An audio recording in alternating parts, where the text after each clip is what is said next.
In today's video, we are going to go over the best condos in Liberty Village. This is an ongoing video series that we are doing, that we are breaking down different neighborhoods in Toronto and telling you what our favorite condo buildings are and why we specifically like them.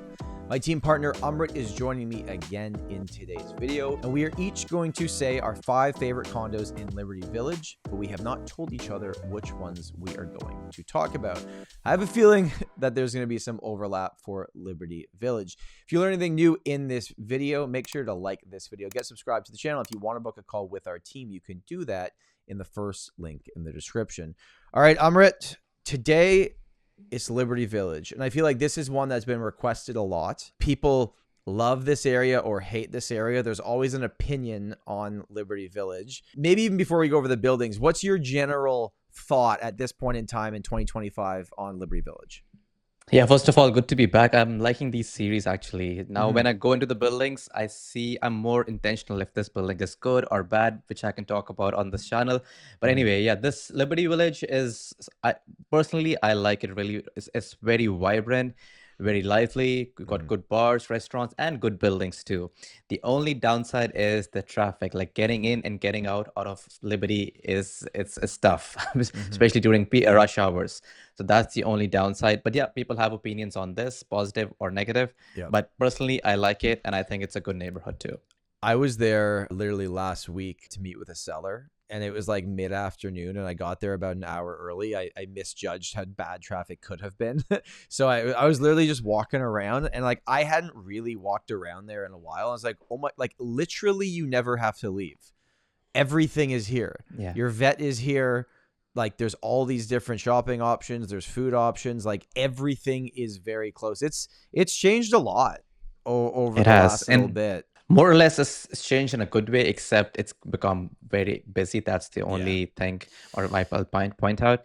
But other than that, it has become way better, and it's nicer out there. They don't have transit connectivity as of yet, but like you have to go across the bridge to go to King Street to get onto a streetcar, or you have to go to the exhibition on the south side of the Liberty. So that's the only thing. So just before we get to the buildings, I'll say too that like this, we're focusing on core Liberty Village in this video.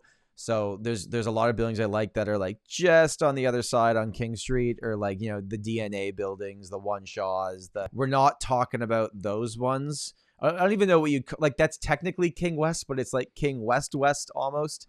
So we're just going to focus on Liberty Village. Why don't you get us started with building number 1? Yeah, the first one I'm going to talk about is Toy Factory Lofts, basically 43 Hannah Avenue, no brainer. Yeah, get it out of the way early. Yeah, so it used to be a toy factory back in the day in like 1900s, give or take.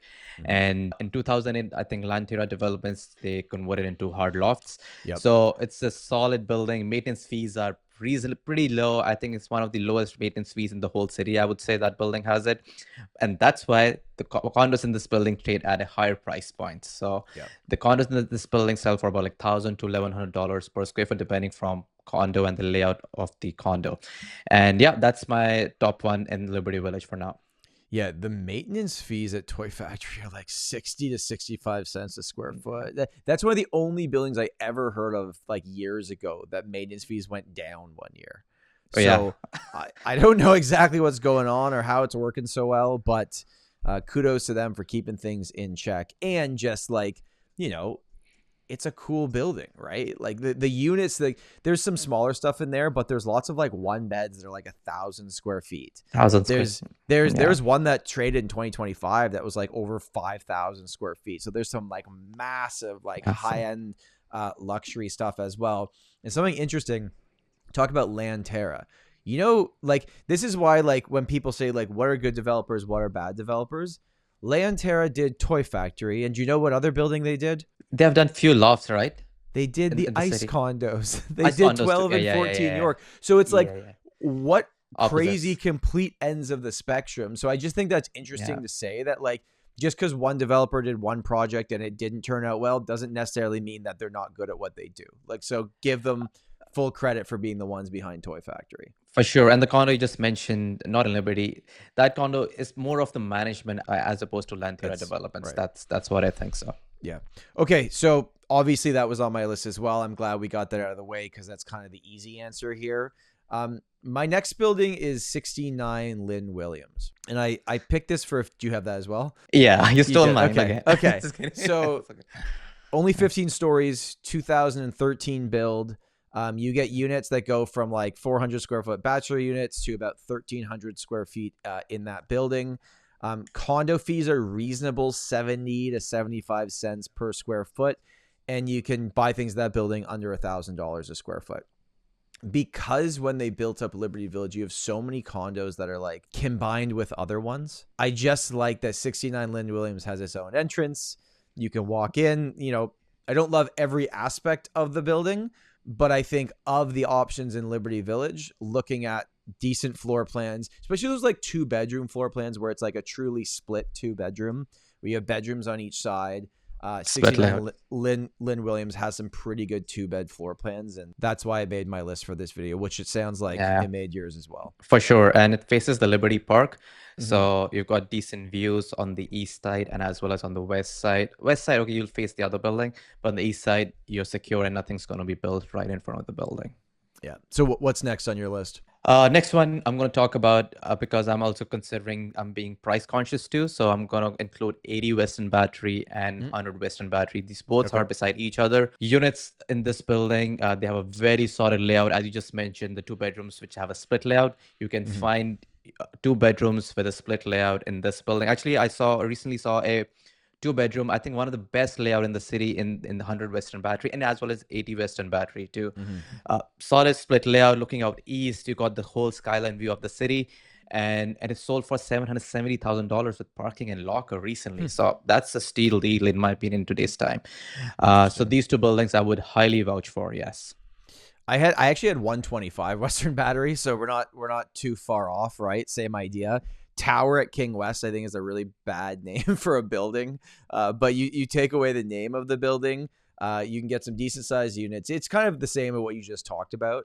Like, pricing's reasonable, maintenance per square foot is reasonable, good overall floor plans in these buildings. And I think a lot of it is because, like, you look when these buildings were built. Like, this is a 2013 building. It's not a 2020 building. It's not a 2019 building. Like, yes, investors were still very much buying condos in 2013 when they were selling these things out, but it wasn't the point where it was just developers were just making floor plans to try to pitch them to investors to get the best ROI on rent per square foot. And this is why you should buy this one, regardless on if it was actually like livable. Right. Absolutely. That's the theme over here. All these 3 buildings, they were built between 2008 to 2013. That's the theme. So all these, so that's a sweet spot. Any building which I think is about from 7 to 18 years in that building, you tend to see good layouts, and those buildings also have reasonable maintenance fees too. Yeah, and typically more end users, owner occupiers in those buildings, and they've been around long enough that if there were to be any major issues, we would be very well aware of what they are. Right. And that if, you know, you can see the trends on what the maintenance fees and the prices have done in these buildings. With the newer stuff, you don't really, you don't know. Right. It's just a question mark. Like you're not sure what's going to happen. And one thing, sorry, I want to add to the building new buildings around these buildings. So you have to be careful if anyone's buying units in this building, make sure what view or what exposure your unit has. Otherwise, your view is going to get blocked. Yeah. So let's move on. So what's next? Next is Fivehanded Avenue. Again, it's a loft style building. This was built in 2013. Condos in this building sell for about like $1,000 per square foot. Again, you got a cool loft style layouts you can get, but the price point in this building again is higher as opposed to the buildings we just mentioned. And the units which are facing just south, you're facing the tracks, so that's something you should consider.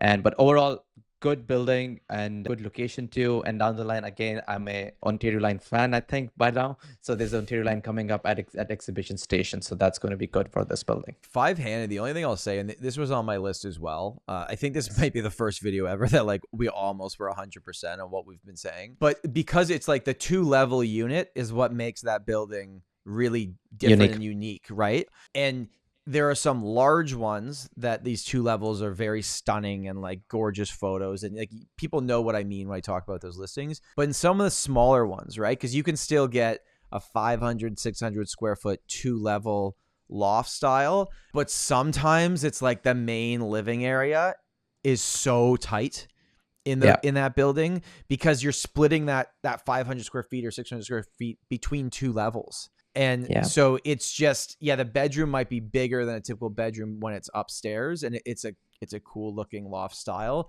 But I've just found some of those ones, like the bowling alley structure of them, I'm not the biggest fan of. But there are larger units in that building that I think are great options as well for people.